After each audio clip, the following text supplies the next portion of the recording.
Assalamualaikum warahmatullahi wabarakatuh. Kita lanjutin beberapa materi terkait dengan gelombang di pertemuan kali ini yang akan dibahas yaitu tentang perlambatan energi. Jadi ini akan dibagi 3 video seperti biasa. Akan membahas beberapa sub materi tentang perlambatan energi dari sebuah gelombang. Yang pertama yang akan kita bahas yaitu tentang arus energi ya. Jadi perlambatan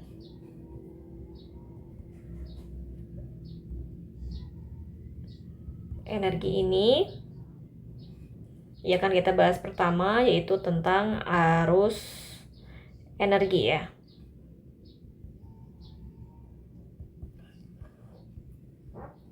Kita tahu bahwa gelombang itu dia kan merambat ya. Jadi yang namanya gerak gelombang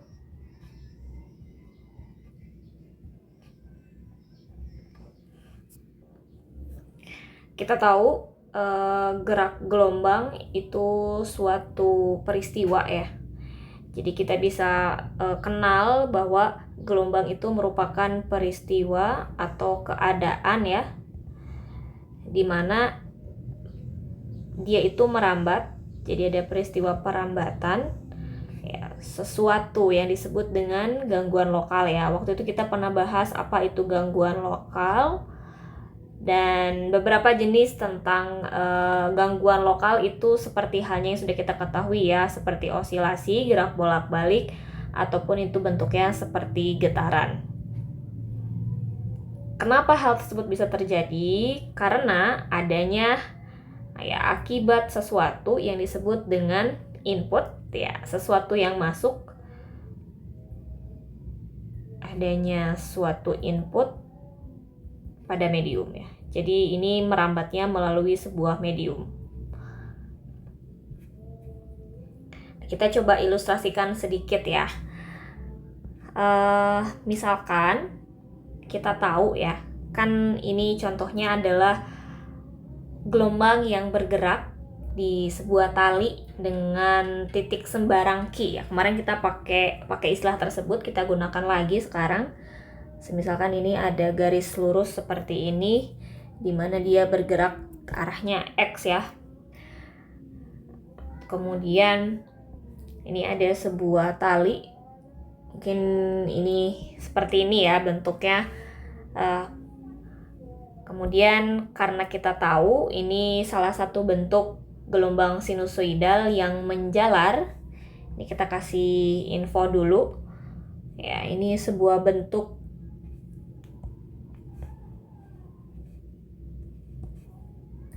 ini kita akan menggambar sebuah bentuk gelombang sinusoidal ya. Tampak mungkin baru sepotong mungkin ya, tidak semuanya, tapi ini merupakan bentuk gelombang sinusoidal yang menjalar atau merambat, di mana dia akan mendapatkan inputan berupa energi di X ya. Kemudian di arah X dan dia punya arah ke kanan.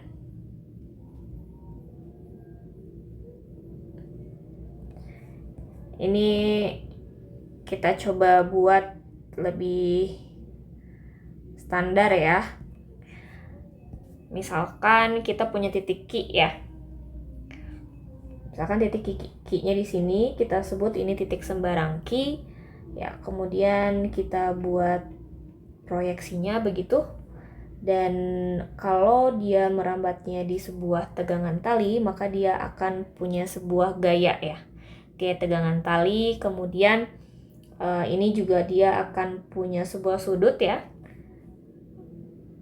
karena dia bergerak ke arah kanan, otomatis sebuah titik Q sembarang ini dia akan punya posisi di tempat yang lain karena dia bergerak begitu dengan fungsi gelombang X, T atau fungsi gelombang ya. Nah dari sini, dari suatu titik sembarang Q ini dia bergerak ke arah vertikal ya. Arah geraknya vertikal. Kemudian saya tulis arah gerak ya. Arah geraknya vertikal Nah, ini merupakan bentuk gelombang sinusoidal yang menjalar ya, di mana dia akan punya energi ya ke arah kanan karena dia bergeraknya ke arah kanan. Kita bisa lihat di sini dia punya suatu fungsi atau punya bentuk analisis dari dari gaya ya. Kita bisa lihat, kita bisa tuliskan di sini ya. Bentuk dari nilai F atau gaya yang dihasilkan oleh tali itu sama dengan minus T sin theta ya. Kita akan gunakan estimasi atau penulisan menggunakan cos theta. Ini kita bisa rubah menggunakan uraian ya. Kita pernah menguraikan ini waktu itu, jadinya T cos theta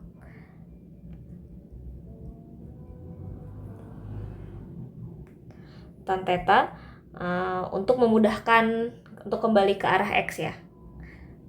Minus T0 tan theta.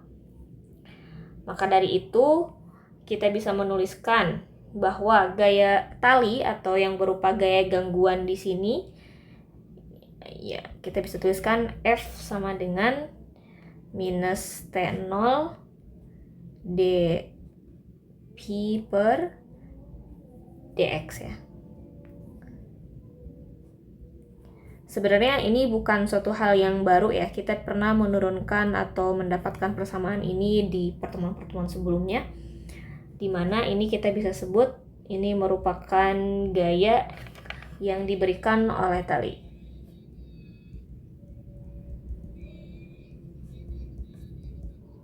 Sebelah sini berarti ya. Oke, kita rapiin dikit ya, supaya nggak terlalu bingung kitanya ya. Nah, ini sebenarnya ilustrasi singkatnya saja ya,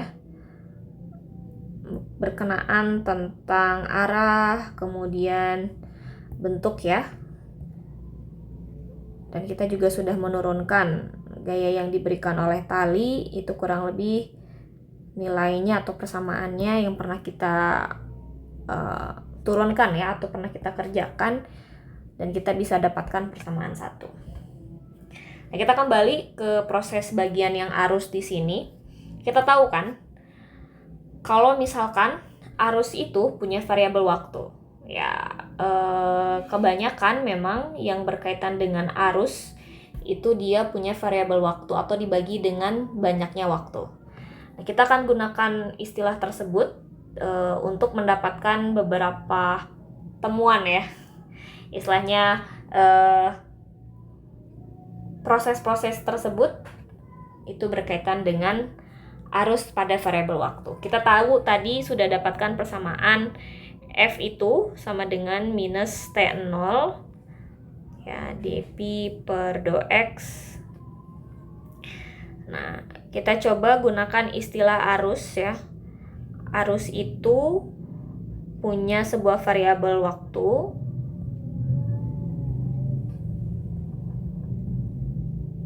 T ya, biasanya variabel waktu itu. Tapi sebelum kita menggunakan variabel waktu ini, kita juga perlu tahu bahwa untuk ada sebuah konsep juga yang berkaitan, yaitu tentang usaha. Kita tahu kan, usaha atau kerja itu adalah F dikalikan dengan S. Atau kalau misalkan bentuk yang lebih kecilnya itu kita bisa sebut DW, F dikalikan dengan S. S itu dimana jarak ya. Nah, pada proses seperti ini kita juga bisa menggunakan variabel waktu ya untuk mendapatkan sesuatu. Berarti kita bisa tambahkan ya di bagian ini dengan dibagi variabel waktu semua. Berikut juga dengan ini ya.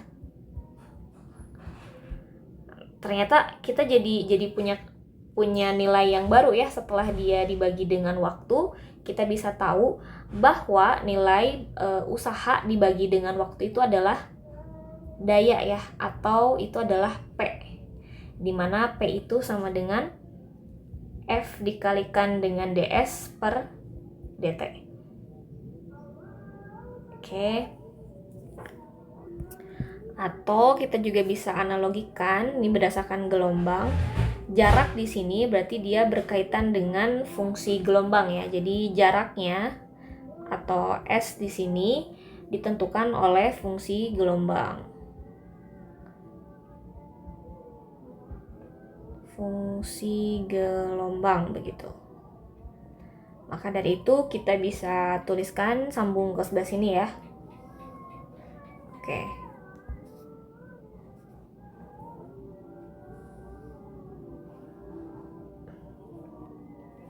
Maka dari itu kita punya persamaan P di sini atau daya itu sama dengan gaya dikalikan dengan sebuah fungsi gelombang yang berkaitan dengan waktu. Oke, kita punya persamaan kedua di sini ya.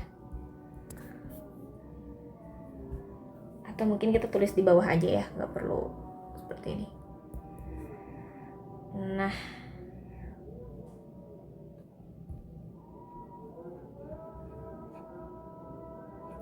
habis ini kita bisa substitusi nih. Kita substitusi nilai gaya ya yang ada di persamaan daya. Jadi kita substitusi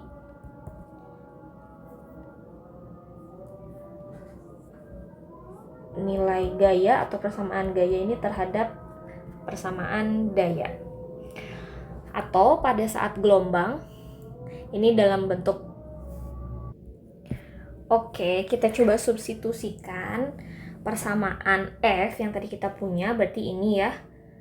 Kemudian dengan persamaan 2 ini, 1 dan 2 kita substitusi yang berkaitan dengan gaya dan daya. Jadi kita bisa sebut bagian ini merupakan daya sesaat ya judulnya, atau persamaan daya sesaat yang merambat pada tali.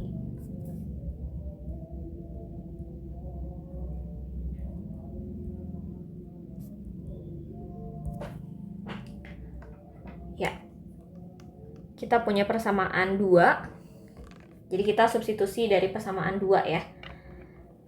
Awalnya dari persamaan 2, ini berarti P sama dengan F dikalikan desi per dt. Ya, kita coba ganti F-nya. P sama dengan minus T0 desi per dt.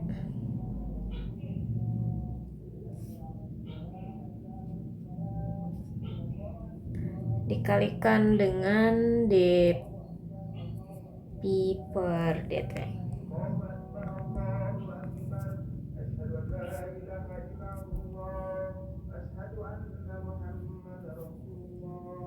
Ini kita sebut persamaan 4 ya. 3 ya. Mepet tapi nggak apa-apa ya. Ini persamaan 3. Coba saya.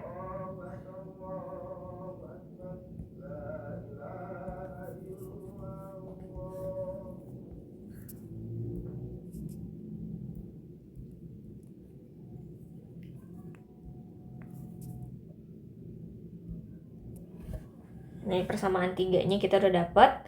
Terus kita akan cari solusi umumnya ya di slide berikutnya. Jadi ini udah kita substitusi ya. Ingat-ingat bagian ini akan kita cari solusi umumnya. Solusi umum dari persamaan daya sesaat yang udah kita punya adalah kita perlu tahu daya ini dia menerima penjalaran dari mana atau kecepatannya arahnya kemana gitu ya. Maka solusi umumnya kita gunakan yang bagian ini nih, X min V dikalikan dengan T. Ya, ini posisinya saat dia menerima, artinya dia menerima daya dari kiri. Kemudian dia menjalar ke arah kanan gitu ya.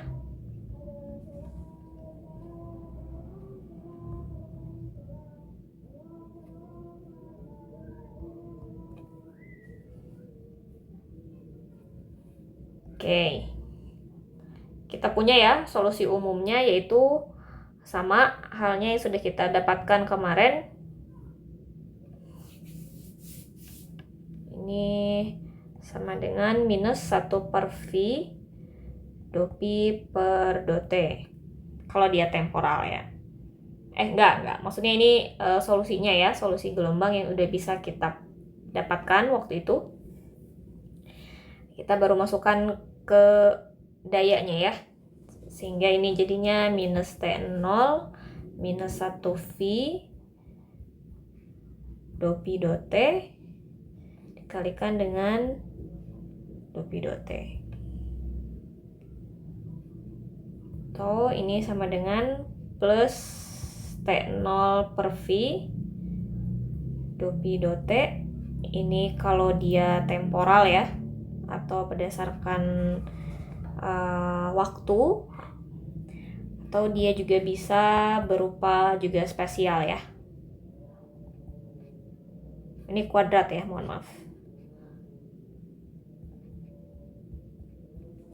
Juga kuadrat, berarti ini dx karena dia spasial ya. Ini bagian yang spasial atau waktu. Oke, kita punya persamaan 4 di sini. Nah, inilah beberapa hal yang bisa kita dapatkan solusi umum dari bentuk daya sebuah gelombang. Kita coba review sedikit ya. Ini perambatan energi, arus dan energi dilihat dari fenomena bentuk gelombang sinusoidal yang menjalar ya. Arahnya dia geraknya vertikal, kemudian kita dapatkan nilai gayanya di sini atau tegangan talinya ya. Kemudian kita dapatkan persamaan 1 sebagai representasi dari bentuk gaya yang dihasilkan. Nah, setelah itu kita gunakan variabel waktu, kita bagi ya dari persamaan ini nih, W sama dengan F kali S atau bentuk usaha, kita bagi dengan waktu sehingga kita bisa menganalogikan hal tersebut dengan nilai usaha. Dari usaha itu akan menjadi daya ya, atau P di sini. Kita substitusikan persamaan yang tadi dan kita bisa gunakan persamaan-persamaan yang lainnya untuk mendapatkan solusi umum berupa gelombang secara temporal atau dan spasial ya, kita dapat yang ini. Oke.